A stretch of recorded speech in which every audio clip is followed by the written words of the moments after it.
Before the next episode of X Job Downloaded starts, I have a big favour to ask. If you've enjoyed any of our episodes so far, please can you click on the follow button on your platform. I'm on Apple, Spotify, Google, Amazon and YouTube. It costs nothing to follow, but makes a real difference to me as a podcast producer. Thank you.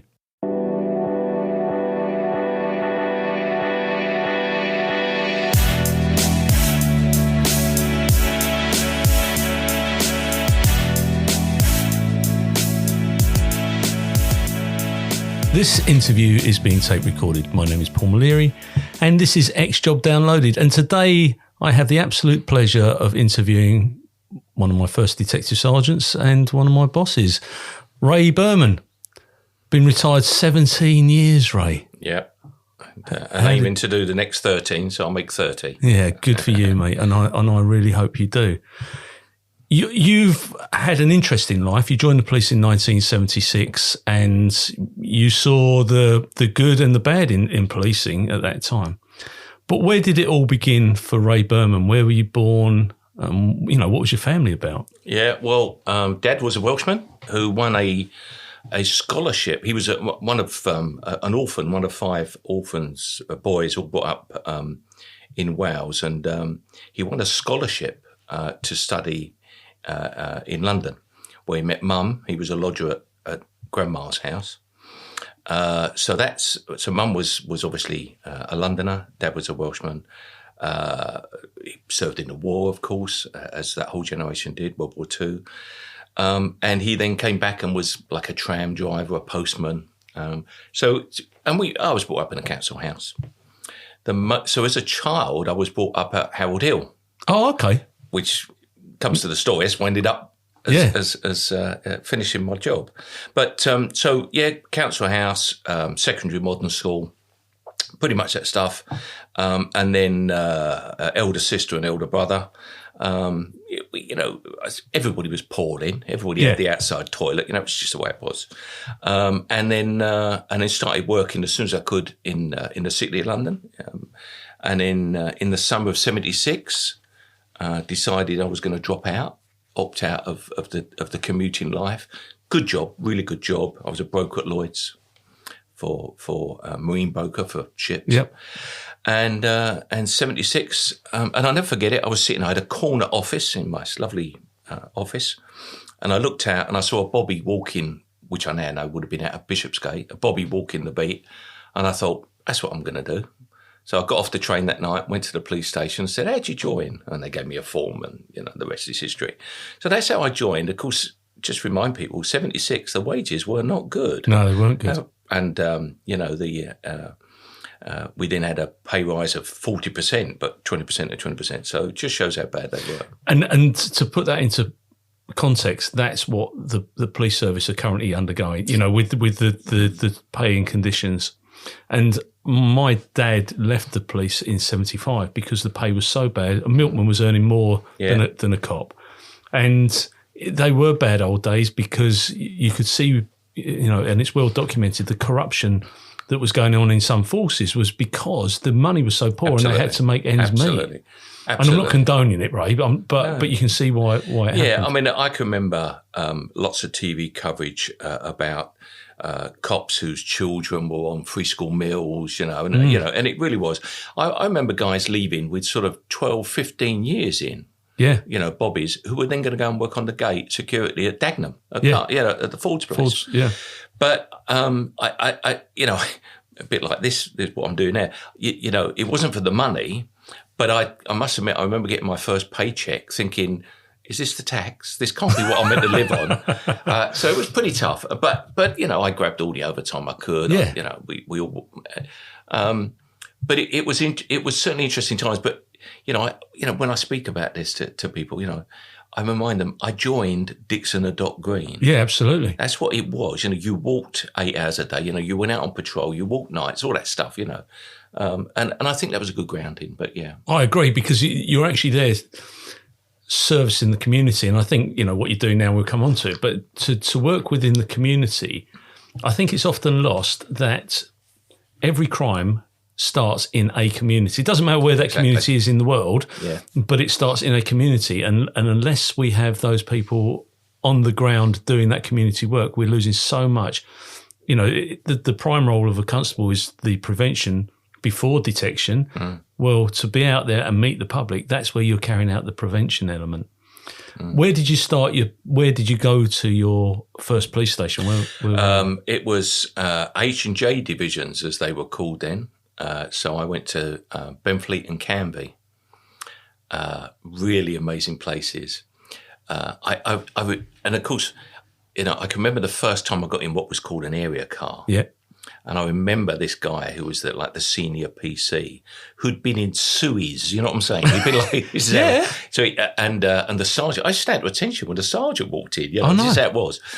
And I never forget we were going from, you know, it's a morbid subject. We were going from sudden death to sudden death because there was a whole generation of women who had lost their boyfriends or their fiancés or their husbands in World War One. And that was the generation that were living around that time, particularly on Canby Island. Fascinating place, but really good because small numbers, you'd have 3 or 4 on a team. So you really learnt to look after each other. And I had a great sergeant, fantastic sergeant, a guy called John Marshall. But when you think about it, 76, we're talking 47 years ago. Oh, crikey, yeah. If you take that back, you're talking about 1929. Yeah, absolutely. Yeah. And that's the reality. And I think that when we regale, you know, the 80s and all that, actually we're further away now than we were. It is absolutely bonkers. Yeah. But you went into CID. What was your path like going into? Well, I don't know if you remember in those days, you were a probationer for 2 years and you did like 2 weeks with traffic. And I enjoyed that. South End traffic were pretty good guys. And I thought, this is pretty interesting. And then you have a couple of days with a connor, but then you had a month with CID. And I remember thinking, remember the pay levels? This is a license to print money. Like this, I want to get on this, you know. And I got my first commendation on CID, and I loved it. And thought I just can't wait to get on soon enough. And then, but having said that, I still love being a bobby. There was a thing then, I don't know if you remember, but the chief constable brought in a thing called neighbourhood beat officers. Yeah, in this attempt. MBOs. Yeah. And I was one. I think I was the first MBO, but certainly in that division. So I was walking the beat, and because a good MBO or good community cop gets prisoners. Yeah, absolutely. So I was detecting crime and writing up crime sheets, way before. So people noticed me. The DI, and I forget the DI noticed me, come over from Rayleigh and said, well, you know, what's all this? And then put in for a CID course. They used to do like a local CID course, I think it was 3 weeks, I can't remember, to test you at Chelmsford. And again, I remember sitting, going in the office of the Detective Chief Super, and he said, well, there's no vacancies, you know. And I think he said something like, or somebody said to him, well, apart from the ones at Grays. And I said, yeah, I'll go there. I don't even know what Grays was. No. And of course I went there and I thought, I love this place. You know, this is like amazing. So that's how I went as a DC down in what was the Grays division then. My first detective sergeant was a guy called Brian Sill. Brian was ex-guardsman, brilliant guy, been on the RCS, taught me everything. And then from there promoted as a 5+ years into uniform sergeant at Basildon. So, you know, I've always managed to, you know, fall on my feet. I've had these amazing times, but I love being at Grays. It was just a really good place to be. Yeah, Grays is a good place. I've had many happy memories there. Yeah. When you first joined, I assume you didn't have your own house. I did actually. Oh, did you? I did because I was commuting, so we had our own house. And I looked at the small print, and the small print said you've got to live in a police house, but it didn't say you had to sell your house. So I rented it. Didn't say you had to sell it. No. Just said you'd have to live there. So I lived in a police house for 3 years, I guess. Then as you did those, put in for permission to live in your own house, sold the house I had, and then bought my first house. Right. And again, it was, you know, fairly obvious. I thought, hang on, there's this thing called rent allowance. They're going to pay me to live in my own house. Yeah. I'll have some of that, you know. So, we bought our first house. But I always remember the police house had mould on the ceilings in our my daughter was young then, in the baby's room. Never forget that. And it had a cold boiler and all that stuff, you know. Yeah. The police service hadn't quite caught up then with the late 70s. Central heating wasn't a thing. And it's so yeah, so I had a police house then and ended up thinking, well, yeah, this is fine. And so CID was the way for me. I absolutely loved it. So you go from Grays uniform sergeant. Basildon. I went from Grays DC to Basildon on promotion. Yeah. Was Barley there then? Alan Charles Barley. He was on my team. 764. Never forget. 764. I know. Do you know why I remember his collar number? Is because there was a form called a T64, which was about what the area car driver had to fill in about what had happened in his 8 hours or her 8 hours, and he flatly refused to do one. So T64, so 764. But Alan was there then. But more importantly, I was promoted the same day as a guy called Maurice Brazier. Yes, who was on the next team. Nice man. Lovely man. And then we were both made detective sergeant and we worked together as DSs, you know, weekends on sort of thing. So yeah, again, great team. And that's when I started I'd lost some weight. I'd been marathon running. So I challenged some of the guys to run the London Marathon with me, which we did. And then we went on to run the Berlin Marathon, you know, when the wall was there, the West Berlin Marathon. And that started everybody running, and Alan and I started the team running in uniform. So we ran the London Marathon in uniform, and the rest is sort of, as they say. And it was like uniform with a hat. Oh, yeah. White shirt if you're a governor, tie. Yeah. I couldn't wait to get promoted because when I got promoted, I could wear a flat hat when I was running. Alan and I even run the New York Marathon. And of course, the bobbies thing, if you're running anywhere in a bobbies uniform, collar and tie, epaulets, you know, squeaky truncheon, they loved it. And the media loved it. I know the first time we did it, we were centre page of one of the tabloids. It might have been the Sun or the Mail or whatever, centre page. And of course, we did it and raised money for charity. So it was a win-win. And that's, I mean, there's a constant theme there because of the community, the charity, and doing the best for other people. Yeah. And I think that falls in with policing as well. But I remember coming to the London Marathon. They had like a supporters bus, if you like, because I couldn't run a bath. But I'm coming watching you lot run. It was absolutely fantastic, and the atmosphere is incredible. And as you say, it buoyed everybody else. You could watch people that were running alongside you. When people were cheering you, you could see it buoying everybody else up, and they were getting with it as well. And it's absolutely incredible. When you were at Basildon, there were some interesting characters and interesting days there, and Alan Barley probably sits at the top of that list because his flat refusal to do certain things. You know, he'd write something, you know, watching dog in the street rather than what he'd actually done on his duty. And the things he did were quite legendary at the time. But you had the likes of Alan Gilling, who was was he the chief super there? He was chief super. And interestingly, my wife and I, Victoria and I, were in Cambridge about 3 years ago. No, I'm back. A little bit before that, I thought I saw Alan Gilling on a push bike in Cambridge. Right. And I thought, that can't be right, you know. And I said to Victoria, I'm sure I saw Alan Gilling today. Anyway, we were in Cambridge about 3 years ago now, and we're walking just down by the market there. In fact, we got a coffee. And he comes towards us. And I said, blimey, boss, how are you? And we chat. And he had on a pair of job trousers. And honestly, it's just, can you imagine? Yeah. But he was decades ahead of his time, of course. Oh, yeah, he was. Introduced the no smoking. And of course, I had the joy of working with him at Chelmsford. But Alan Gilling, not a lot of people realise, I don't think, that Alan Gilling had done all sorts of work with the security services. So when we were going to Berlin, of course, we would have had to have gone through, you know, from checkpoint Alpha, Bravo up to Charlie. He came with us because he opened gates that we could never have opened. He was in Cambridge recently. He spoke fluent Russian. I mean, Russian, yeah, absolutely incredible. And he was one of the first people at Bramshill, and he was absolutely he was ahead of his time. Yeah. Like ping pong, table tennis, if I remember rightly. Yeah. Well, when I was a kid, we lived in a police commune in Colchester, and there were a whole load of, you know, Peter Jocelyn and a whole host of great people that lived in this line of houses. And Alan Gilling lived in one of them as well. So I went to school with his kids and so on and so forth. So, yeah, I'd known him for some time before I joined. the time before I saw him in Cambridge was when I was a DI, and we'd done an operation, and we went over, I can't remember where it was, to some pub, and he was there. He'd retired. Right.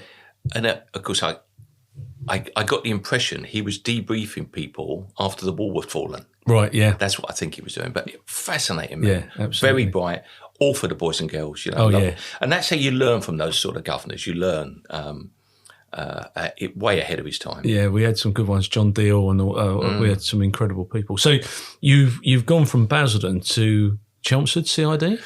Yeah, so uniform sergeant, then detective sergeant at Basildon, working with Morris and some really good people. Then Chelmsford, because we'd moved to Chelmsford as well. Then I was promoted from Chelmsford back to Basildon as uniform inspector. Yeah. 6 weeks in, of course, murder comes in. I'm on night, so 11 o'clock in the morning, get yourself in. So it was a murder of a young fella called Steven Pell. So back on the department, working with Ivan Dibley, and then Grays, working with Mick Holyoke and Mike Todd, and as DI there. Yeah, that was a fairly interesting couple of years. Yeah, I mean, Mick Todd's name is a constant thread through a lot of the because he touched so many lives. He was such a lovely person, and everybody who mentions him, they regale. I interviewed a guy from Nottingham the other week, Jonathan Nichols, who's now an author, and he said, "Oh yeah, one of my best governors was a man called Michael Todd." And I was like, he was there as ACC, yeah, yeah, and he said he sat next to him, and they'd just brought a new computer system in. He didn't know who Mick was, and he sat next to him. He goes, "What do you think of it?" He says, "Well, I think this is bloody rubbish." And he said, "Oh, go on then, tell me why." And then at the end of it, he introduced himself as the ACC, and he was very, very kind. Well, because he ended up as Assistant Commissioner in the Met before he went to Manchester, and Scotland. When I was at Belgravia, when I was the boss at Belgravia, Scotland Yard was on my patch. Right. So of course, I always remember this. We were on the 5th floor of the yard, which was the boss's level, and I'm in his office, and we're looking out the window. Something going on there. And he turned to me and he said, "Burman, how on earth did we get here?" And because I said, "Well, we come by lift, mate. We got up the lift, But he was astounded. He was assistant commissioner. I said, "Not as astounded as I am, because we would be bobbies, you see, at Southend." So he was a lovely man. And I'm going to interview a guy called Trevor Hermes who did the he did the exchange. Yeah, we'll give my best to Trevor. Yeah, I will do, because he came to Chelmsford. That's right, he did. Yeah. He's another lovely guy, and he went on to work on the bill. He was the police advisor on the bill. Yeah, Bethnal Green he was at. Yeah. Really, really nice chap. So you're a DI at Basildon. At Grays. At Grays. Yeah. Had you noticed, as you've been promoted, did you change with the promotion, or did you adapt to the role? How did it affect you as an individual? Yeah, I always took what I liked actually was when you got inspector, you wore a white shirt and an officer uniform, so it was very distinct. It was a different move, and it wasn't about being called sir or boss, but you had a different job. The downside of getting promoted is you're no longer doing the business. Even as a DI, I'd go out on operations, but you're not the same. It changed you in as much as your responsibility. You've suddenly got a whole bunch of people rather than when you're a DS, you've got 3 or 4 or 5, or you're working on a squad. That changed. The hardest thing, because when I went to Thurrock, the CID were being accused of dragging the force down as far as detections were concerned. If you recall, I went there in November 92. Yeah. Within 18 months, we were at the top of the country. But anyway, one of the things that I found was that 2 things. One is the guys wanted to work. The boys and girls wanted to do what they joined up to do. And the system was stopping them. So part of my job was to move the barriers. And I used to say to them, don't worry about money. Don't worry about cars. Don't worry about phones. That's my job. You get out there and get the intelligence. You get out and do the warrants. You go out and arrest people. You get the bad guys in, the scallywags. And that was always my attitude from the moment I got promoted onwards. DI, chief inspector, etc. That was always my attitude. My job was to make sure you could do your job. Yeah. Because that's the sort of boss I wanted. Yeah. I didn't want one to buy me a beer. I didn't want one to be my best mate. I wanted someone that would look after me. And the other thing, of course, is that you suddenly realise you've got people who've got major problems, and there's nowhere for them to go, and you had to step in and help them.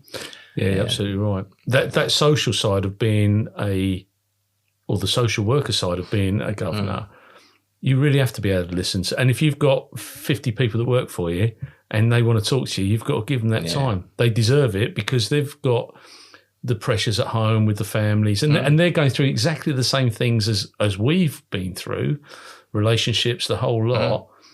So you can impart some of your good practice or experiences on them, and they do deserve that time.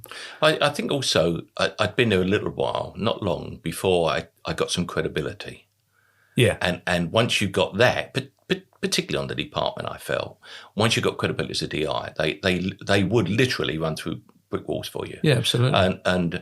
But that's also, you got to pace them because, they'll burn out if you're not careful. Oh, yeah, absolutely. So, but I loved it. And, of course, then we had a documentary on us and all this sort of stuff. I remember that. It was just an Operation Rolling Thunder. And I went to. I would point out there. People said, they were actually record titles by Bob Dylan. Were they? But everybody thought we were making them up because the media liked them. No, they were, Passed Over Rolling Thunder, Morning Glory. They were all Bob Dylan titles. Bob Dylan songs. They were all tracks off Bob Dylan albums. Well, I never. But that's why we picked them. And of course, I went to Australia for 3 months. Yes, you did. So again, was that on the Fulbright Fellowship? No, that was an exchange. Wow. They sent an inspector over, and I went over to Sydney for 3 months, and that was a pretty tough posting. I've got to tell you, being in Sydney in a hotel for 3 months, it was tough.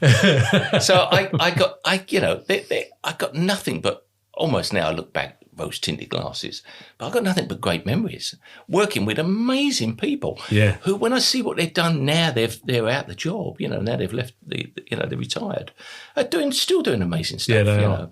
And that's why we do what we do with this, because it spreads the word. People need to understand that all the negativity around policing at the moment, there are some justifications, of course there are, but you're talking about a minority of people that let the team down. And we all have that. It doesn't matter what walk of life you're in, somebody will always let you down. But the problem is, we've got the integrity, your book on there, Men with Integrity. We've got the integrity that the public deserve. When I used to meet, every month I'd get about 25 plus, basically probationers starting, but certainly new people starting at the borough when I was a boss in the Met. And I would say to them, I'd say, put your hand up if you was born or you was alive in 1976. And not many hands would go up. No. Well, that's when I started. And I used to say to them, and this wasn't being over emotional, I say, every time you go out there and you're rude to somebody, every time you're out there and you make a racist comment, every time you're out there and you overdo it, and you physically, you're too, every time you do that, you're not only ruining your reputation, you're ruining my reputation. Yeah, exactly. And I've had 20 plus, nearly 30 years of this. And that was the only way I could get them to understand. Every time you do something wrong, you tarnish the entire policing world. Yep. And it's and I'm at the loop now completely. But integrity was everything. Integrity was everything. And and when I joined Dixon the Green Days in '76. Yep. There was some problems, But I left in 2006. I left behind what I consider to be the most dedicated, hard-working cops I'd ever worked with. Yeah. Hugely honourable. And I can only think that they're carrying on doing that job, 17 years later. And I think that they probably are. And I think, as I say, the vast majority that they get down in the dumps like everyone else. We all had it, didn't we? There was some point in everybody's career say, I've had enough of this. And then you think, well, actually, I can retire in X amount of years. And the pension hook was always in you. But the fact is that these great people are still doing a great job. They are.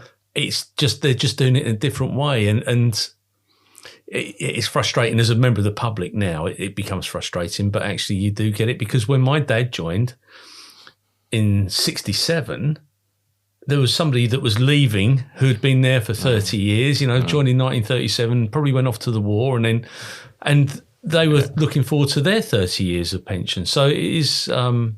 When I joined, there were people telling me that the job wasn't what it was when they joined. Exactly. And when I left, I thought the job's not what it was when I joined. No.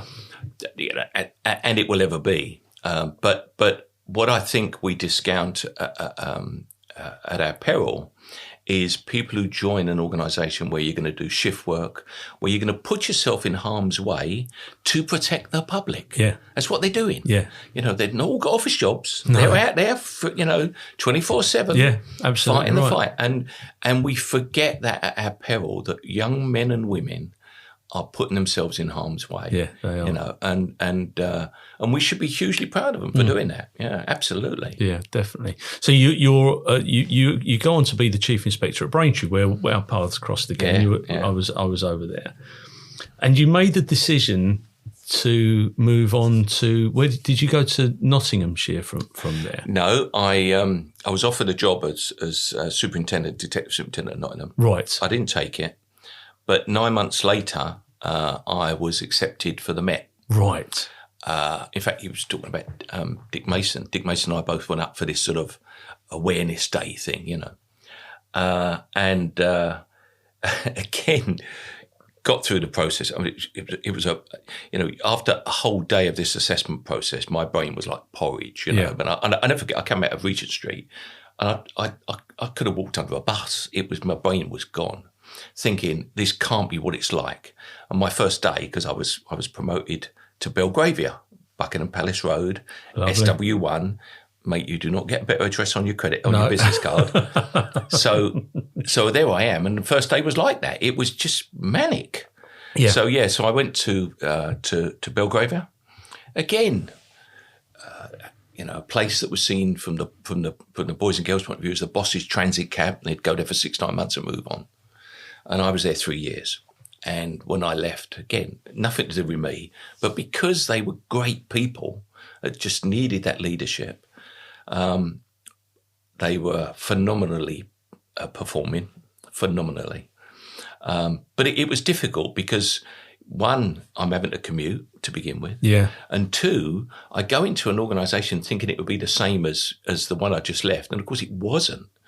Policing's policing, but the forms and the systems and the computers, that was all very different.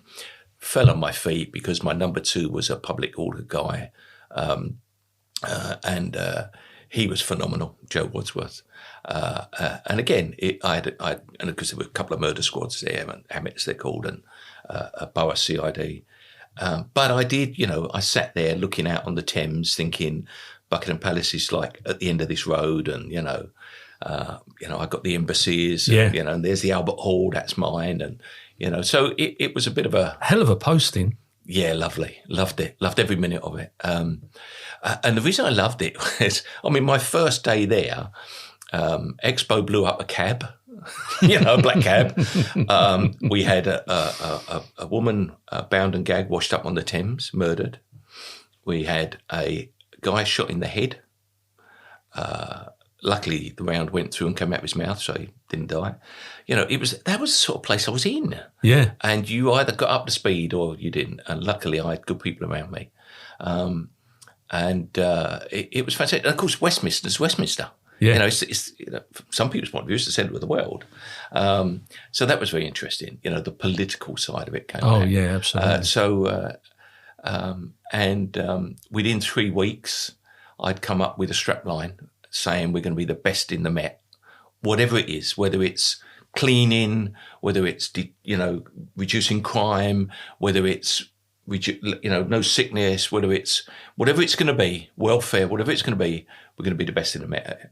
And 3 years later, they were, And remember, 9/11 come along, and people are sleeping in the corridors because they're doing 14, 15-hour shifts. Yeah. These are the people I work with. Now, I sleep in my office because I'd have an ensuite and a camp bed. These people were curling up, in the corridors, sleeping because they want to do the job. Hugely dedicated cops I had, men and women that just hugely dedicated. So, and it was a joy to be with them. And, some of them still hit me up on Facebook and stuff, on WhatsApp. And I left there and went to Havering because I realised I was getting near to the finish, as it were. Yeah. And did my last couple of years at Havering, again with great people. Some of the DCIs and the DIs who I worked at Havering with, we meet up every 3 months. We call ourselves the Coffee Boys.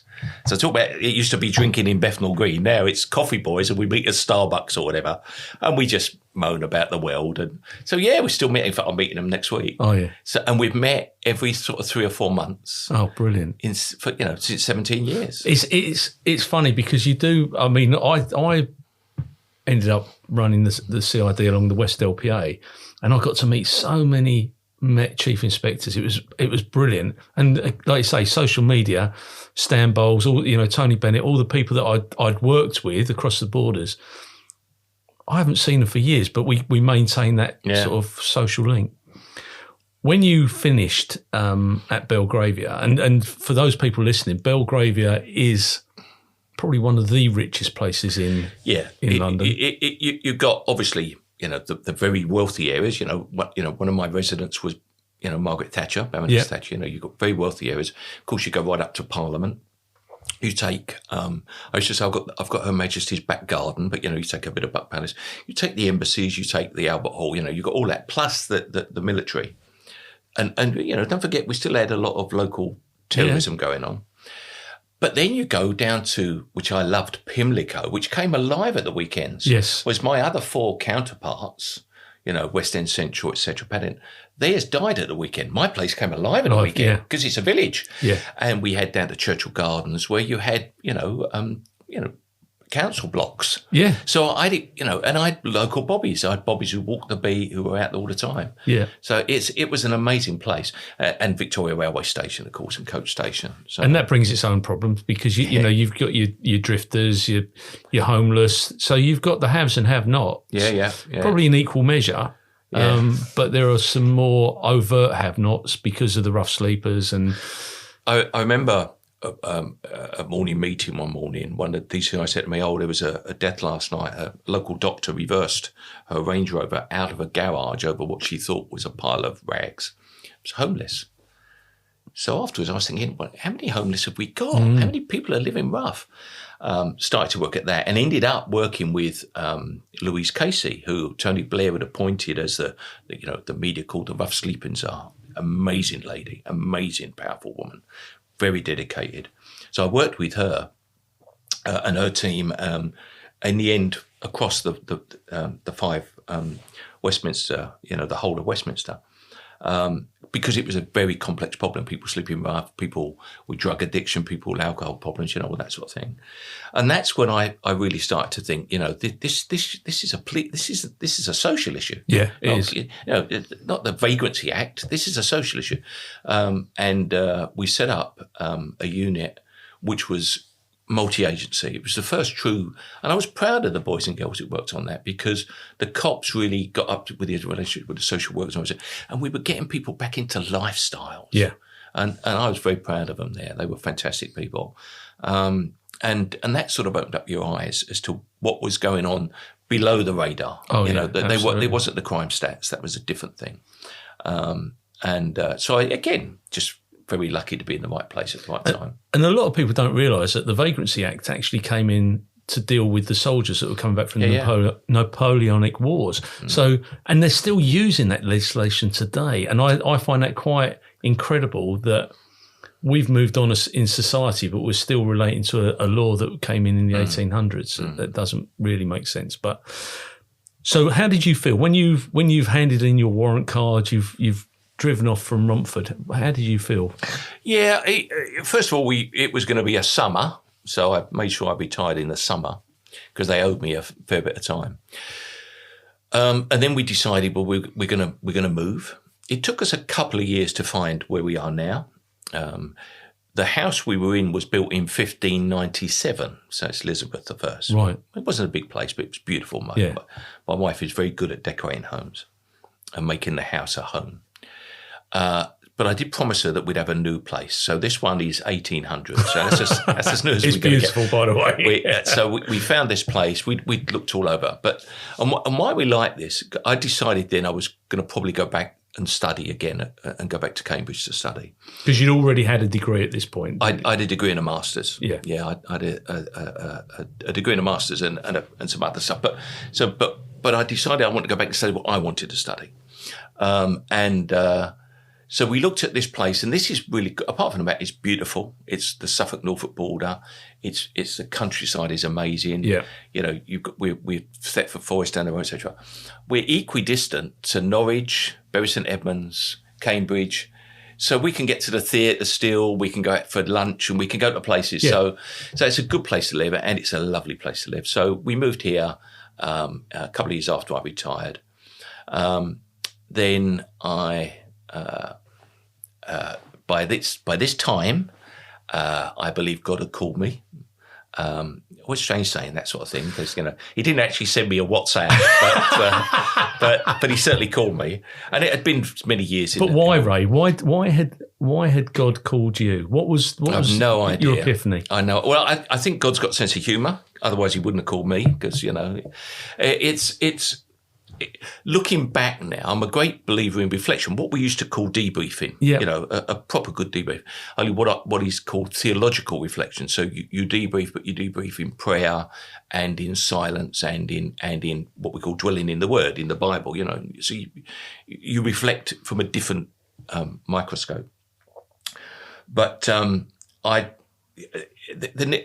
think looking back, I probably was being called before, but I just wasn't listening. I was never brought up a Christian, never baptised, family didn't go to church. It just wasn't on the agenda. And it was only in the police service or, Remembrance Parade or something like that. Although I always made sure I had chaplains. And the chaplain at Havering Borough, at Romford, was a lovely young man from the East London Mission. Never forget, he'd come up onto the floor and he'd pop his head in and I'd say, "Oh yeah, lovely, I'd love to see you again, Andrew." HR's down the road and sort of push him out the office. I didn't want to know him. He came in one day and he gave me this. He said, "I've got a present for you." So, "Oh yeah, cheers, mate." He said, "It's a Bible." I said, "Oh, lovely, just what I need." Thinking, I'm never going to swear any warrants. What do I want a Bible for? And he gave it to me and I put it in the drawer and forgot it. It's called A Bible for Men of Integrity. It's an American Bible. Forgot it. That very book. That very one. As you can see, it's a bit. Yeah. It's been well read. Anyway, so forgot it. So that was the sort of the backstory. We did some work in Sri Lanka, which at the time we'd had the civil war. It was at peace, but you had the north-south thing. The Tamils up in the north, and there were people in the camps who've been displaced into the refugee camps for 20 odd years, 25 years. But their land was still there. So we did an initiative along with lots of other people where we got some money together and we decided we were going to build these homes, put them back in the homes. So we did over a period of time. But I would go up country with members of my Rotary Club, fundraisers and that, and go up into the north. We were, they let us in because they knew what we were doing good for the community, and we built these homes. Vicky would come and we'd do all that stuff. And one of the last, almost probably the last time I went, I'd come back down from up country to Colombo, have a couple of days in a decent hotel, shower, get some rest, and then come home. And I was in this hotel room, and I'm just sitting there thinking, I might go for a beer, might meet the guys, blah, blah, blah, blah, because there was a few of us there. And I just had this overwhelming urge to go to church. It just hit me to the point where I actually was looking at, in the bedside table, they have yellow pages, as they did. I'm looking up the word church in the bedside. And then I think, what are you doing? It's because it's a very spiritual place. There's Buddhists and there's Hindus. It's very, forget it, but what's the matter with you? Go and have a beer. So off we went and I put it to the back of my brain. And it kept coming to the front of my brain. Bear in mind, I'm working at this stage. I'm in the job. Kept coming to the front of my brain. I kept putting it off. And this went on for quite a while, like years. And then one day I was walking in where we lived in Tiptree, and there's a lovely old Victorian church called St Luke's. And there's the minister's name and telephone number. Never forget him, Reverend Martin Fletcher, telephone number. And I wrote it down. And I rang it, and I got the answer phone. I put the phone down, And then I rang it again some days later. Got the answer phone, put the phone down. And eventually I rang, and he answered it. So I said, typical job, I said, look, I don't know anything about this church business, What have I got to call you? Grace, vicar, what do I call you? He said, well, my name's Martin. Why don't you call me Martin? Okay, Martin, you don't know me. I'm blah, blah, blah, blah, blah. How'd you go to church? How's it work? Why do I feel that I need to go? He said, I'll tell you what you want to do. Come into the church and just sit in the pew and see what happens. So days went past. And I thought, only idiots go to church, like people who don't wear socks with their sandals, that's my perception. So I go and I sit in the church. I just go and sit in the pew, very lovely Victorian church. Can't go and just sit there, nobody in there. And Paul, I've got to tell you, it was as if, I've never felt it. Well, I felt it since. It was as if I was just made complete. It was as if, the crude way I described it at the time was, like when kids are like little kids, you could buy them the jigsaw puzzle with the big jigsaw bits, yeah? It was as if the last bit had been put into place. It had just been put into place. And I just felt, even now I can feel it, I just felt complete, at ease. So I talked to God. I said, okay, if this is what you want me to do, what am I meant to be doing?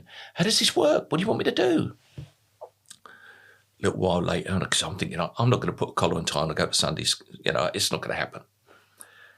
And I bump into Martin Fletcher, really good guy.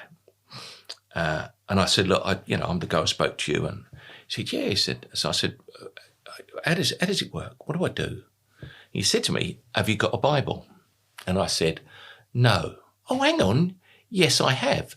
Because they boxed up my office and shipped it to home. I said, actually, I think I have. I think I have. I said, what, should I read the Bible? Should I start the Bible then? He said, well, look, you're in St. Luke's. Go home, get your Bible, read St. Luke's, and then come back and see me. And that's exactly what I did. It's here. Did your homework? So, but I did what I've always did. I found it. Now, Vicky doesn't know any of this is going on. And I get St. Luke's, I start reading it, and I get a pen, red pen, and I get a ruler. What I do is underline words right in the margin. And there's a lovely bit in it where, what we call Pentecost, in the upper room, where the Spirit descends on the disciples and they start to speak in different languages. Ironically, last November, I was in that very room in the Holy Land and people were speaking in different languages, tourists. But anyway, so I underline that and it goes on to say, they must be drunk. And the modern version says, no, they can't be drunk. It's 9 o'clock in the morning. And I wrote in the margin, they've never been in a CID office. Because I know people who are drunk at 9 o'clock. And that's probably always been my take on interpreting the Bible. Yeah. So I go back and so I start reading the Bible so it's been an amazing journey. And I can remember here, I was going to church here, where we live, Sunday morning, and there was this whole thing about, we think you should be ordained, we think you should be licensed as a layman. And I'm walking to church, and I said to God, look, I know I'm not meant to ask for signs and stuff, but what do you want me to do? What on earth do you want me to do? And the preacher got up and she said, I'm not going to read my sermon, so I feel I need to talk to you about being servants of God and being licensed or ordained in the church. And afterwards I said, why did you do that? She said, I don't know. Now, people say, it's a coincidence. Well, it's funny, the more I pray, the more coincidences there are in life. Yeah. So yeah, I was then baptised in 11th of November 2007. I don't know, it is a significant date, of course, but I don't remember that. I just remember being baptised by Martin. And then I was what they call confirmed by, he's now the Archbishop of Canterbury, but he was the Bishop of Chelmsford then. We moved here. After a while, the vicar at the churches I'm now at said to me, I really feel that you're being called to preach. I'd like to nominate you for what they call a licensed lay minister. So I went forward, I was trained, and meanwhile I didn't go back to Cambridge and do a master's in theology. And so I'm now a licensed lay minister. So I get to wear some gowns, but of course I'm not ordained, so I can't. Right. So I can't preside at the sacraments, marriage, baptism, Holy Communion. The sacraments that the church says only an ordained priest can do. I could still do other stuff. I could do sermons and I can do services, what I call service of the word. And then lovely vicar, Linda Church, funny enough, I bump into her at Ely and she says, "You are being called to be ordained." And I said, "I'm too old. I'm an old guy. I've retired. I don't want to do all this." "You are being called." And they were starting a scheme. I think, I could be wrong, but I think it was the first one in the Church of England where even though you retired, you could go forward for ordination. Huge process, like massive process, and a good process. Leaves the police service standing when it comes to trying to sort this out. And I go through the process and I come out at the end of it and they say, not only are you ordained, you're what we call a pioneer. God's calling you to start churches. Oh, okay then. So I was ordained at Ely Cathedral a few years now, three years ago. And I'm ordained as what they call a mixed ecology. So I do all the Sunday stuff and I do the weddings and the funerals and the baptisms. Actually, around here, it tends to be baptisms then weddings, not the other way around, but that's what we do. And also I'm a pioneer. I'm nationally recognized. So, and here's the thing. I don't want to do anything else. I don't want to be promoted. I don't want to be anything else. Done that, right? This is what God wants me to do. Have you got your own parish? I'm myself and another guy who's a retired GP, a doctor. Right. Always handy if you're not feeling well. Yeah. We work together, really good guys. We get on really well. He comes from what I would call a high church background. He comes from cathedral background. Yeah. Brilliant singer, which is good because you have to sing certain bits. So I get him to do that. I come from an evangelical background, I guess you'd call that. Although I'm probably more high church now. So we have 8 parishes between us. Right. Neither of us are paid. Neither of us get paid. Right. We're known as non-stipendiary ordained ministry, which means we ain't going to pay you, which is fine. We both, okay. So we have 8 parishes. I guess I'm mainline on 2, although I cover the others. One is probably the largest. It's St George's at Methwold. Services at 9:30 Sunday morning. Coffee mornings every other Tuesday. Where we get over 100 people turn up. Fantastic. And the congregation is growing. Good. Which is amazing. And I've got an amazing group of people. They call it the PCC, the Parish Parochial Council, the church council. That, if you like, the church elders that run the show. I don't have to worry about leaky roofs or lead or anything. They do it all for me. So that's one. And the other church I've got, and that's Victorian Church. Goes back a long way. We've got a Crusader buried there. Wow. But the main bit of the building is Victorian. No pews. They took the pews out about probably 100 years ago now. Really? So we use it for coffee mornings. We use it for workshops. We use it, it's brilliant. Fantastic. The other church, which is a tiny little church, St Andrew's at Barton Bendish, do visit it. It's open every day. No, I will. It's got box pews built in 1632. Wow. Tiny little church. And of course there I have Celtic services, candlelit services. We've actually got a village of 200 people. We've got a choir. We have 9 or 10 in a choir. Brilliant. And we'll have, 20, 30 turn up. And there, of course, that's where I reintroduced the Remembrance Sunday as well. Good. So, yeah, and I cover other churches, but they're the 2 main ones. What do you think your dad would say now? I mean, he was probably immensely proud when you joined the police. Was your dad still with us when you joined the police in 76? Yeah. Mum and Dad were there. What do you think that they would say now? This is a boy that brought up in Metropolitan Essex, right on the borders of East London, effectively. Yeah. What do you think they'd say?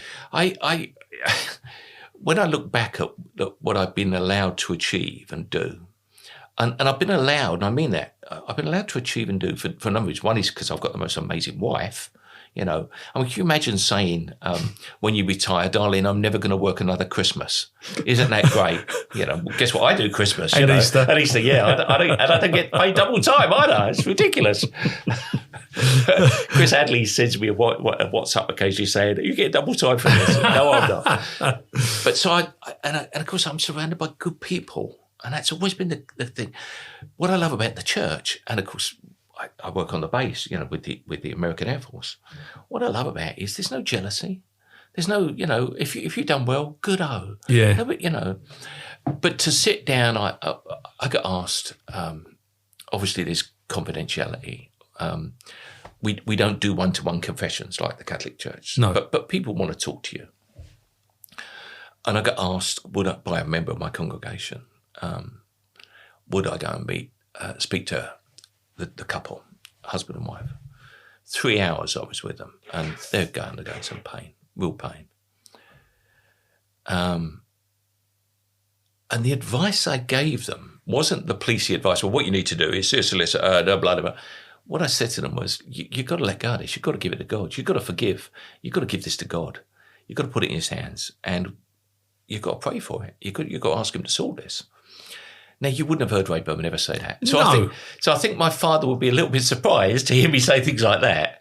But I think he would love the fact that the peace, part of the service, Holy Communion service, Eucharist service, is you say words like, Jesus stood among, the risen Jesus stood with his disciples, and he said words like, I'm going to give you my peace. Not as man's peace. This is my peace I'm giving you. And then we say, everybody welcome each other, and we, pre-COVID, we'd hug and now we just wave at each other. But that peace that Christ can give you when you allow Christ into your heart and you truly accept Christ as your saviour, that peace you won't know any other way. You can have and I've had it. I've had the flashiest cars. I've had the best suits. I've had all the toys I've ever had. I've had lots of money. But the peace you get, and I say this to people, I didn't need it. I haven't got a crutch. I'm not, the classic guy is a drug addict, or he's got a problem, or, it's a crutch. No, I've got a wonderful life. Thank you, God. Yes. And if anything, I could do without sometimes on a Sunday morning or Monday thinking, I've got to write a sermon for next Sunday, because I still give sermons, But the peace you get through it. So, yes, it's a bit like being the policeman, that sense of vocation of helping people. One of the joys is when people say to you, would you preside at dad's funeral or mum's funeral, or, daughter's funeral, whatever. You'd think it would be bad, but actually to walk alongside someone when they're at that very low period is the greatest joy. Who doesn't love a wedding or a baptism, yeehaw. But that's the real time when you as a priest, you earn your money. Although I don't get paid. Yeah. That's the time you earn your bucks. That's the time when you're there for them. So those moments are phenomenal. Those moments are truly phenomenal.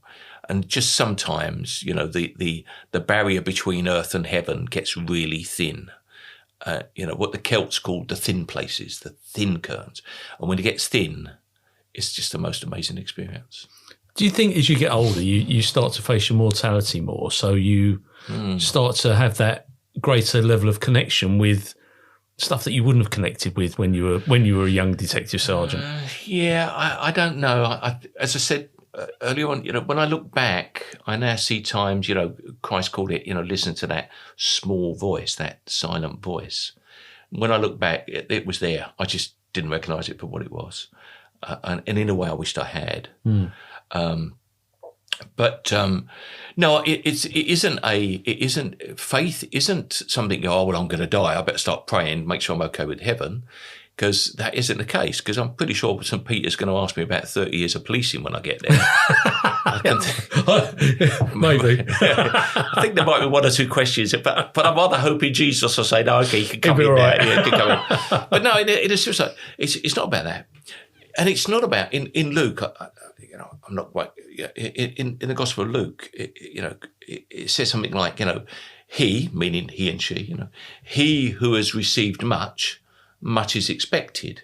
Now you can interpret that as, well, if you're gonna get to heaven, they've got a big book.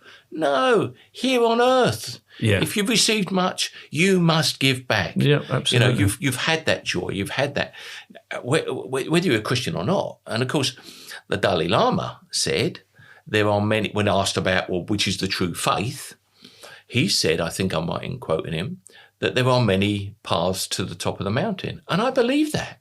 The one God that I worship is the same God that Muslims worship and Jews worship. Jesus was a Jew. He was a practicing Jew. He was a rabbi. So I don't see a segregation. What I see is, look at what some of the Sikh temples do to feed the poor. Amazing. Who didn't come into their own in the COVID times. know. So faith to me isn't about you're going to get into heaven, but I truly believe in my heart that everybody, including you, will see the face of God. Possibly the difference between me and others is I'm sort of running about looking for it, Whoa, But we all get to see the face of God. Right. We all, because I believe God is a loving God. And sometimes people say, my dad committed suicide or whatever, my mum committed suicide or my brother committed suicide or, my brother died young. We all see the face of God. I truly believe that.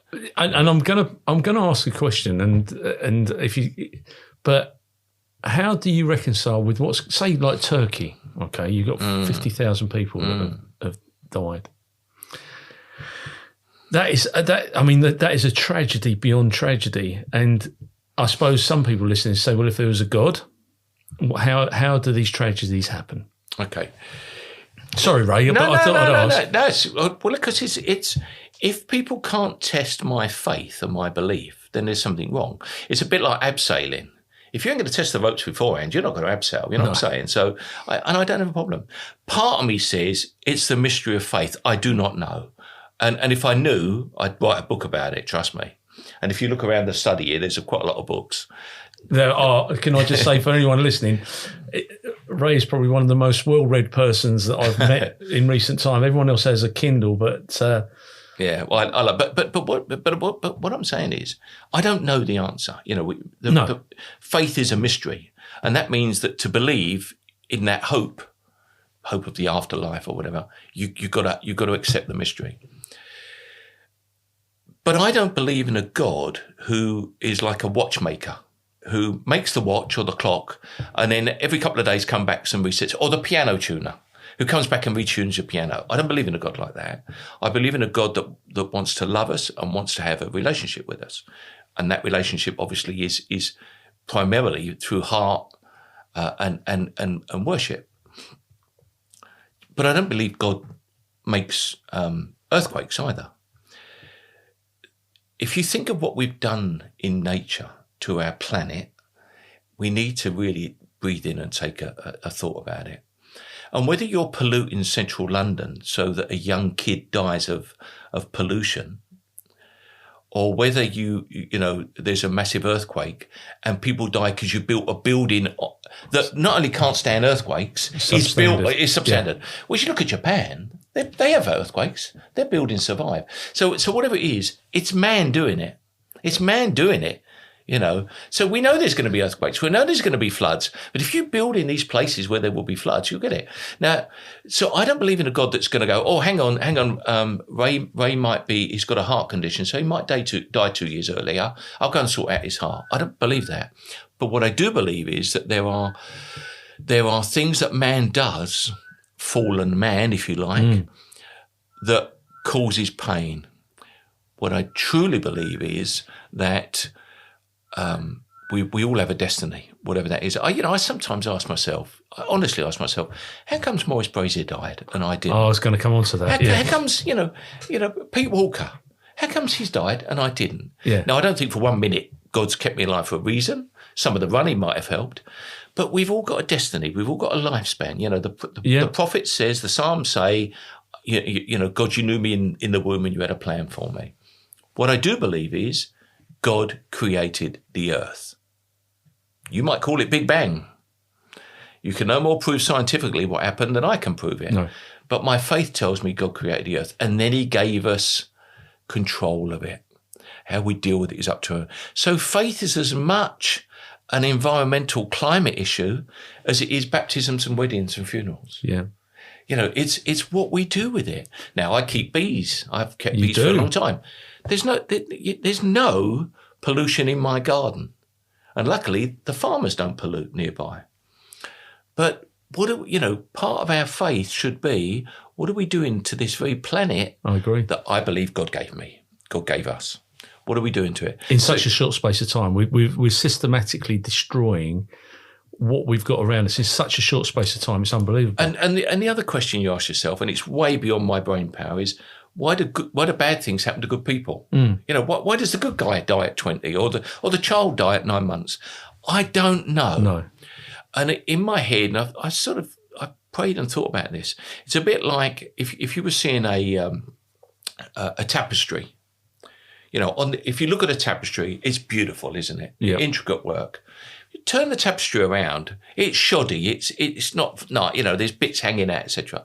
And I think we're the other side of the tapestry. We're looking at life at the back of the tapestry. When we go home, we go back to when we die and go back to heaven. We see the front of the tapestry. So I don't know what the answer is because I don't understand the back of the tapestry. But you've answered that really nicely. We only have to look at what the COVID effect, where we had fewer aircraft in the sky, and how the planet mended itself. Yeah, it did. It started to self-repair. You look out that window there. Look at the bird feeders hanging from my window. Every morning, birds are down. Yeah, because they know it's where they feed. Yeah, we've got a pond. They come down. We've got water features.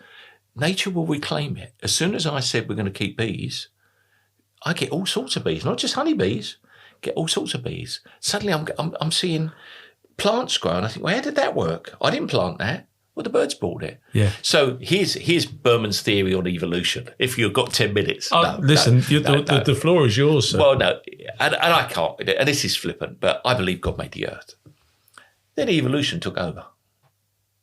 I made this garden. This garden wasn't what it was, and it's great, and in the summer it's beautiful. But nature's taken over. Nature takes over. It's what nature does. Yeah, absolutely. So I don't have the answer as to why things happen, but I do have an answer that says, you know, man should look at themselves for what they're doing, you know, and there's no easy answer to it. But God gave us the planet to look after. Our job is to care for it. Whether you're a Christian or not, doesn't care. You've got to care for the planet. Yeah, absolutely. And, you know, when you talk to children, you know, we've got a lovely, beautiful little primary school, which is a Church of England school, and they come to the church and I go in there. The kids get it, trust me. 7, 8-year-olds, they understand the climate. They know what we're doing. Yeah, they do. They get it completely. Yeah. You know, and they ask me the same questions. I can imagine. Well, I am a 7-year-old inside, mate. Yeah. How did you become an apiarist? I mean, keeping bees is. I think that's fantastic. That's something I would love to do. Well, I used to say, Vicky and I have been together nearly 40 years, and I used to say to her, "It's 2 things I want to do before I die: keep a pig and keep bees." I've no idea why. Now I think that was one of the calling moments, because when I was going through the interviews for ordination, one of the questions, different panels, it goes on for days, different panels, and one of them said to me, "So when do you speak to God? What's your prayer life like?" You know, it was one of those questions. And I think he thought I was going to say, well, because when I'm in the cathedral, or, you know, when I'm in blah, blah, blah, you know. I said, actually, it's probably when I'm in the garden and when I'm with the bees, because you're thinking of nothing else but the bees. Mm. The bees totally occupy your mind. And of course, now you reflect that and you think, you know, those early monks, they understood. No wonder beekeeping was a thing with the monasteries. Yeah. They understood. They understood the rhythms of life. Now, it could be I've always wanted to keep bees, and now I get it. I go, oh, maybe God's here today because I'm keeping the bees or whatever. But maybe when I was thinking all those years ago, even as a DS, one of these days I'm going to keep bees. That was a calling moment that I wasn't listening. So I decided to keep bees. So I did a course, as you do, got some bees, and of course, whatever they teach you on a course, it's a bit like the detective training course. That's not what happens in reality. So I've had swarms, and of course here they call me the beekeeping vicar and all this sort of stuff, you know. And and we do get a lot of honey. Lovely. But when you're with the bees, you know, when you're there, because they can't hear. Bees don't have bees haven't got ears. Have you ever seen a bee wearing glasses? No, because they ain't got any ears. Bum. But bees are the most fascinating things. How do they know that when the queen needs to be replaced? How do they know how many worker bees they need? How many guard bees they need? How many drones they need? How do they know? How do they know? And they breed, but they know. Yeah. How do they understand that if one stings you, the others have got to get stuck in? How do they know? But we're back to community. Absolutely, We're back to that community No spirit. wonder the Victorian. If you look at most Lloyds banks, they've got a SCEP or B sign. Yeah. The Victorians understood this, and so when I'm in the garden, and this can sound really ridiculous, one of the things that priests should and often do is a thing called the daily offices. It goes back to the Benedictine monks, where prayer is like work. So if you're in the monastery, praying as well as, growing food or looking after the bees or whatever is work. And you'd have morning prayer. So the first things that come out of your mouth are praising God. Lunchtime, evening, and what's called compline, last thing at night. Now, of course, back in the day when the village bobby was in the village, well, every parish had a paid vicar. So they would do morning prayer and evening prayer, etc. I still do that. I don't go every day because, I can't. But everything in the morning, my dog, one of our two dogs, Matty, wakes me up at 7 o'clock every morning, jumps on the bed. I don't know how she's learned to tell the time, but 7 o'clock in the morning. I get out of bed, I hit the coffee pot, first mug of coffee, I'm in my gym jams and dressing gown. First mug of coffee, Matt and I go out in the garden. And there's an area over there, I call it the dry garden, but there's a bench in it. And, unless it's really throwing it down, I sit down and Matty jumps up on the bed and Matty and I talk to God. And okay, what's going on today? What's going to happen? What's happening? And we might pray. Might say, could you help out so-and-so with that, Lord? Could you do something about that? But Matty and I do morning prayer together. Matty understands. Totally unconditional love for when you get a pet, total unconditional love. I'm with you. The same unconditional love that God gives you. All you got to do, I think it's Francis. St. Francis said, we're made in the image of God. That's what they say. By that, I dread to think God looks like me. But and we have a hole in our heart, until God's in there and fills it up, you will never find peace. And that's what happened to me in that church at Tiptree. Now, I can't prove it to you. I can't show you videos or CCTV or witnesses, but trust me, it happened. And if it can happen to me, it can happen to anybody. You just got to open up your heart. And the great things that have occurred since then, the wonderful things that still happen to me, are God-given. There's no doubt about that. No, they're not coincidence. They're God-given. But you're well-travelled, you're well-read. Been all around the world twice, 3 times. There's a map there with all the pins. Been everywhere, done everything I want to do. The only thing I haven't done is climb Mount Everest. I'd like to have done that. But I've done everything in my life I want to do. I do not need to be an ordained priest. I do not need it. Excuse me. Vicky bought this for me a couple of years ago. It's a pen and ink drawing of Old Jerusalem. Right. This was after I was ordained, and what you're standing here is the Mount of Olives, looking out into the old city and the Mount, the dome and etc. I was there last November. Right. I went there to the Holy Land and I stood there, and when you go to it's called the Synagogue Church. It's where the Crusaders built a church, and then they unearthed that, and then they unearthed the 4th century, and then they unearthed a 1st century synagogue in Nazareth where Christ would have stood and read the scrolls of Isaiah. Stand there. Now, they're unearthing stuff that people have decried over the years, saying, the Bible says this, it's not there. Then they're finding that stuff. Yeah. So science is catching up with the Bible. Yeah. It really is. So, and it's an amazing place, Oh yeah, I'd love to go there. I had the opportunity to go to Syria long before that, and we didn't take the opportunity. And I wish we had, because there's so many artifacts and history there that has since been destroyed, sadly. But I get why the Bible come from there. Yeah. You go there, you understand it. Yeah, but anyway. It all makes sense. Yeah. And of course, you're up at the base. You're up at RAF Lakenheath. Active member up there. How did you get involved in that? Yeah, well, 3 years ago, I truly was getting under Victoria's feet. I'd graduated, I've done that. I was a lay minister. Being sort of gently pushed forward, to become ordained under this new process, which I think the whole the Church of England, I think, has adopted now. I'm not sure, but I think they have. Anyway, so Victoria, my wife, came in one day and said, "There's a job here for you." And I said, "I don't want a job. 40% tax, remember? Yeah. Bless them. Thank you, Mr. Treasurer." Anyway, and the job didn't exist. It was a new post, working with the air traffic controllers, the radar guys, the guys who do the runway, you know. And I went for the interview, and I thought, you know, sent in the CV. In fact, I think Vicky sent the CV in, actually. And I go for the interview. And what I realised was I missed, and I'm going to use the term brotherhood, but I mean brother-sisterhood. I realised I was missing it. You know, that feeling that you're around people who think the same as you. Yeah. And all that goes with that. So I went for the interview and I got the job, which was amazing. And I'll never forget, they said, well, it'll be 3 months before you get clearance. And I said, no, it won't. 6 weeks later, I'm on the base. Yeah. So I work with the air traffic controllers. I'm their admin guy. That's how I explain it. I love them. I truly love them. They're the most amazing people. And here's the thing. People see Americans when they're out in this, you know, when they're around here.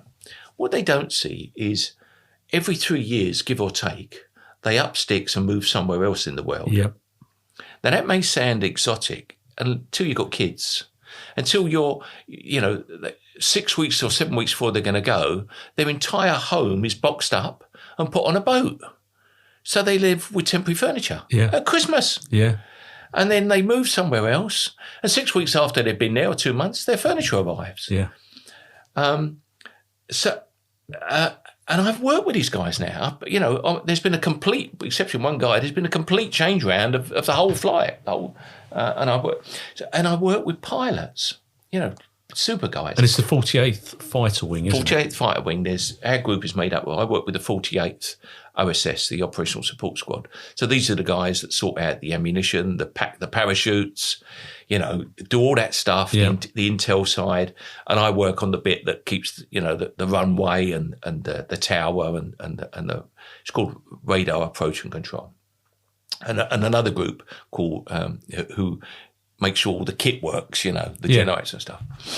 And then they're part of the and our boss, or two of my bosses, both colonels, are pilots. And I've chatted to them, I've got to know them well now, and the previous bosses. So this is my third colonel in 3 years. Again, shows you the turnover. And they're all the same. And I actually said to them once, because they knew what I did for a living. They know my job is.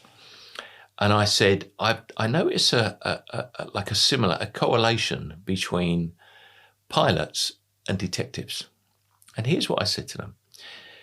The detectives I work with would put themselves in harm's way. They weren't arrogant, but they had to be self-assured because they're going to go through the door. We're going to find blah, blah, blah, blah. We all know that. And it's not just detectives, you know, cops, but I'm talking about detectives. Pilots, when they take off, if they don't do their job right, they don't come home. I can't think of a great incentive to be on the button. Oh, absolutely. And they're not arrogant. They're amazing people, right down to the newest.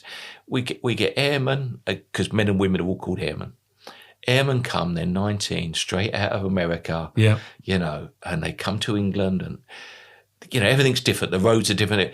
And they're amazing people. Yeah, they are. And more importantly, their families are amazing. Oh, yeah. Because their families support them so they can do the job. And every 3 years or 4 years or 2 years, and then they're here for 3 years, then they get deployed somewhere in the world. And they are, every time those jets take off, man, I'm listening to the sound of freedom. And of course, where I am, they take off like a couple of 100 yards away. Yeah. It's great fun. Oh, you know? I would love that. So I'm greatly honoured. They've been kind enough to continue to pay me.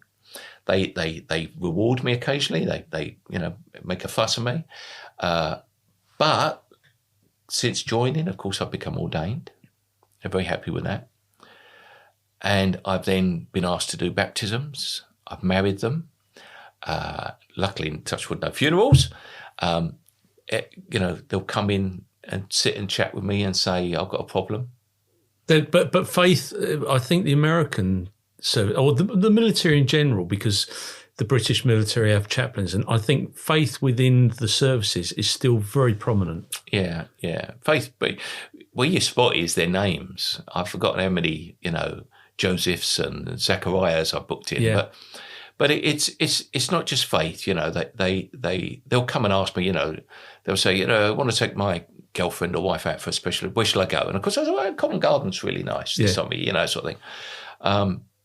But again, I'm in a position where, and I've taken pals on the base. I've taken ex-colleagues on the base, but I'm in a position where I'm yet again working with the most amazing people. Oh, yeah, absolutely. I had to, a bit like when I went to the Met from Essex, I had to learn first of all, the computer systems are not what I'm used to, because academically it's always been Apple Mac, So I had to learn their systems. They speak a different language. They speak all the time in different words, They speak American, so half the time I'm having to correct them about their language, I've after 3 years, I've just about stopped calling them colonials, But they're great people. They truly are great people, and they really know how to live. And I've made some amazing friends there. So, and how I keep saying, well, maybe I should retire again. No, why would you? But I'm in a wonderful position. I interviewed a guy called Michael Sutton, who was the wing commander for the Typhoons. Oh, yeah. And the stuff that they go through as pilots and the stuff that the support crew go through, because actually the team ethos, if the engineers got it wrong, the whole thing falls apart if one person gets it wrong. One of the great values, I'm the admin guy. They give me some budgets and some buildings to look after and stuff like that. But I remember 2 colonels ago, he's now he was lieutenant colonel, he's now a full colonel back in the States. He said to me, Mr. Ray, they call me Mr. Ray. Mr. Ray, if you don't get your job right, we don't fly the planes. That's how they see the role of the support staff. Now, I don't remember anybody talking to a civilian in the police like that. He actually came in one day and said, he texted me at home, and he said, can I come see you at 7 o'clock tomorrow morning? Or 8 o'clock, whatever it was. He was flying. So came in, he shut the door, he said, I need to apologise. What for? Colonel so-and-so said something the other day, and I want to apologise on behalf. I said, mate, I've got thick skin. I didn't even notice he'd said it, and it wasn't directed at me. No, we value you so much, mate. That is worth it. I'd go there if they didn't pay me. Yeah, don't tell them that. No, they know they go, and it's phenomenal. And that spirit it's family more than even esprit de corps. So again, I'm in that joy of working alongside people like that, and I've been there 3 years now, so I now know the process. There's 5,000 people work on that place. Oh, no, it's huge. They've got everything. They've got a cinema, a school, a hospital. It's just a fantastic place. Taco Bell. They've got... we haven't got an IHOP. I think I might to the president asking to send me an IHOP. So it's a great place and great people. Paul, I'm a lucky man. I really am. So what's the future for Ray Burman then? Oh, I do not know. I think you get to a stage where I'd like to be able to do more of discipleship. By that, I can remember leaving Belgravia, and as you went past the Apollo Theatre, there's a small statue. It's called. It's a small version of Big Ben. Right. And everybody referred to it as, I'll see you at Little Ben. Everybody referred to it as Little Ben. And I used to go past and there'd be a guy there with a megaphone, repent now, and, with his Bible and that. And I was thinking, really, mate, get a life. That's not what I'm talking about. Because if I bring anybody to faith, and I'm lucky enough to have done that a few times, it's a one-to-one relationship. And the reason I say that is when Christ walked on this earth 2,000 years ago, he didn't have a megaphone. He didn't do big, massive stadiums. Nothing wrong with that. He spoke one-to-one to people. It was that one-to-one. He was a teacher. So I'd like to do far more study of the Bible. I mean, I just don't know enough of the Bible, I think I've been here long enough now in this place for people to recognise me, and you get a phone call, an email, almost like the phone call I had with Martin Fletcher all those years ago. Yeah. You get the phone call, would you baptise my baby? Why is that? Oh, I was baptised there. Grandma was baptised there. Great grandma, grandma got married there. I got married there. You buried Dad last year. You know, I'm in that position, and if that isn't what I joined the police service for, I don't know. You know, so I'm able to help people and walk with people. So while I'm healthy, you know, while I can still do it, I'm going to continue to do it. We have no intention to move. We're very happy here, and I can do it because I have the support around me all the time. Yeah, you know, a bit like, you know, the queen bee can do what she does because the whole hive work for her. You know, I got people that will just go out of their way to help me. You know, COVID was a really bad time for the church, you know, for not just for people, but for the church. You know, we closed churches. Never, Archbishop, if you're listening, never will I close a church again. You know, when my churches were locked, you could go to the garden centre. That's never going to happen again. You can sack me. The churches are always going to be open because people needed them. Yeah, they did. When Her Majesty died, that whole time of mourning, people just came to the church just to sit there. Yeah. You know, we had two services, and the Sunday before the funeral on the Monday, people were coming to church wearing black, Paul. Yeah. They needed the church. Yeah, you absolutely. I know we've had this conversation, but I get frustrated when I read things by the ONS to say that, you know, as a Christian society, we're on decline. I don't believe it. I believe that we've still got a core of Christians in the UK. And I don't go to church, but do I believe in a great? Yeah, of course I do. But we have still got people here, and I think they probably asked the wrong people. And I get really frustrated with some of my friends who, how do I say it politely? They berate other faiths who have got real cohesion within their community. The Muslims, every Friday they'll meet. Yet we as a, and you're lucky, you've got a lovely congregation, but we as a society, we've neglected our churches, and then we complain that we haven't got that structure within our lives. And the reason I say to people, look, why don't you come along on a Sunday morning? You're going to join a group of people who worship together. This is a thing.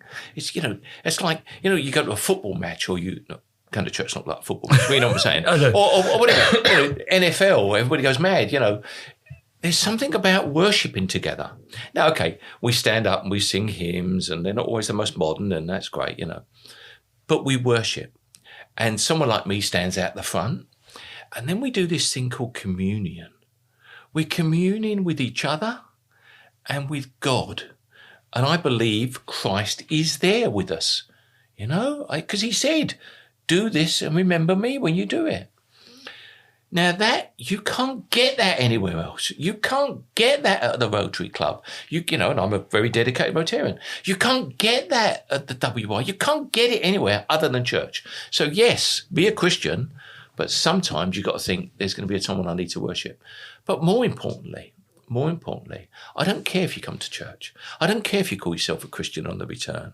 What I care about is you open your heart and make Jesus your saviour and say, Jesus, I want you to enter my heart and I want you to change me because I'm a bad person. Or I'm a good person, I want you to make me better. Yeah. You know, and that's what, you know, if you say to someone now, you know, if you say to a teenager, what's sin? They'll say it's eating a cream cake. That's what sin is, because like it's naughty, it's eating a cream cake. No, sin is polluting the atmosphere. Sin is crippling it. You know, sin is not recycling, actually. So what I'm saying to people is, I don't care where you go to church. I don't care what you put on the return. What I say to you is, think about what's happened to me and have a little bit of that. Just think about it. You know, it's not going to stop you doing whatever you do now. It's not going to stop you having a drink. It's not going to stop you smoking or whatever you do now. What it will do, though, it'll give you that peace that only Christ, who is our saviour, can give you. I told you I'd become evangelistic, you know, but it's true. Yeah. It's true, Paul. Yeah. Well, Ray, it's been absolutely captivating, and I'm really, really grateful for your time. It's lovely to catch up with you after all these years. But before I finish, I have to ask you, is there anything you'd like to add, alter or correct in this interview? No, it sounds like an old interview. No, I speak from the heart. I don't speak on behalf of the church or the Church of England or any diocese.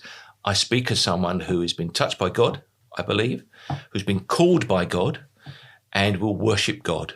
And if you remember, God said to Abraham, "I'm going to make as many worshippers of you, but you will call as many worshippers to worship God as there are stars in the sky."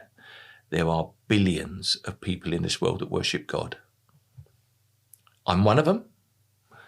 And here's the thing. I die and there's no heaven. So I've had a fun time. And I die, there is a heaven. Yeehaw. My wife will go to heaven before me because she's a better person. She may not come to church on a Sunday. She may not read the Bible. She may not understand theology. That isn't the relationship. It's a one-to-one relationship with God. Those that are listening just want to reflect on that because it will change you. Ray, it's been absolutely captivating. Thank you. Thank you so much. I'm really grateful. Thank you.